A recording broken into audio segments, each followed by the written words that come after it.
but I also want to educate people on how to embrace the unknown and do it afraid, but trusting God at the same time.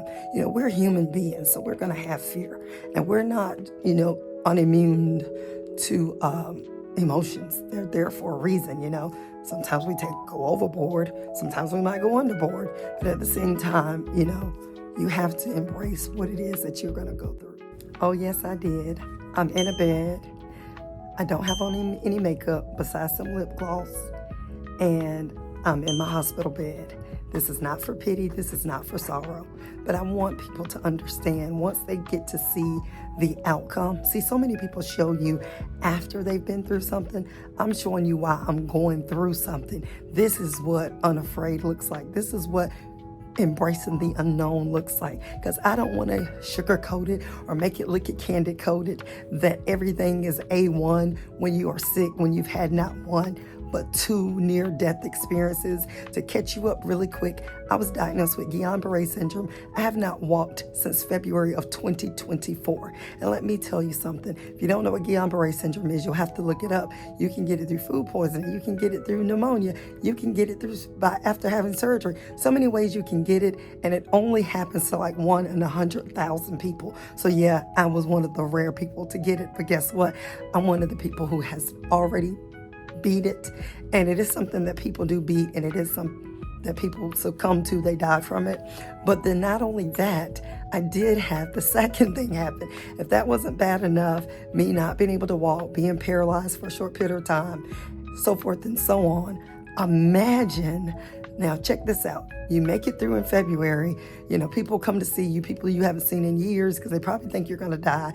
Thank God for Jesus that I didn't. Thank God for me embracing the afraid and the unknown, because you do have to mentally talk to yourself so that you can get through it. And you do have to say the positive things to yourself. And you do have to drown out the noises of people who are in fear, or people who don't think you're going to come out, or doctors even who may have kind of thrown you to the side because of how long it's taken you to have to progress.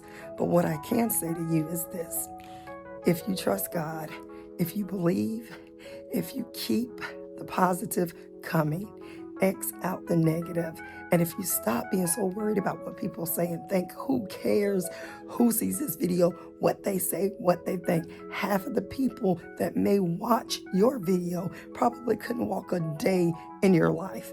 I didn't think I could walk a whole year in this life, not even walk it, okay? And I tell you this right now, the second near-death experience is I had a pulmonary embolism in July of last year. I caught that thing that everybody is scared of that came out in 2019, you know what I'm talking about. And once I caught that, I ended up also catching pneumonia and also having a pulmonary embolism. If you don't know what that is, look it up too. But basically, it's a blood clot that enters into your lungs, and a lot of people die from it. A lot of people make it, but it's very, very dangerous. And in my case, because I'm what they call sedated.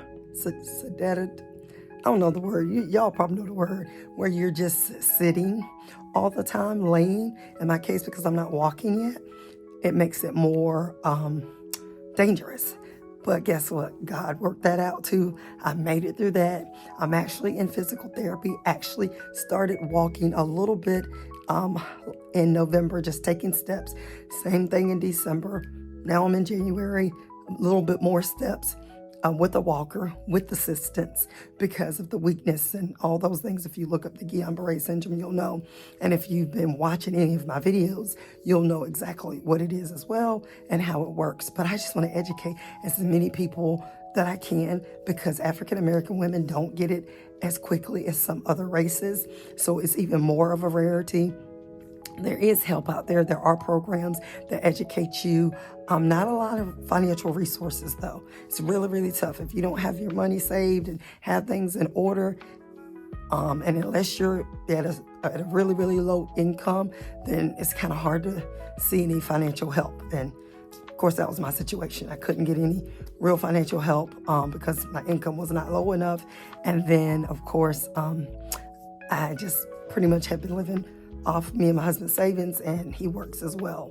But I just wanted to come back really quick and encourage someone, let you know that embrace the unknown. Don't be afraid. How did I do it? I had to accept every point that they told me. When they were like, we're going to have to stick a needle in your neck in order to do an IV because all your veins have collapsed and you just can't move because we don't want to hit the wrong thing and you bleed out.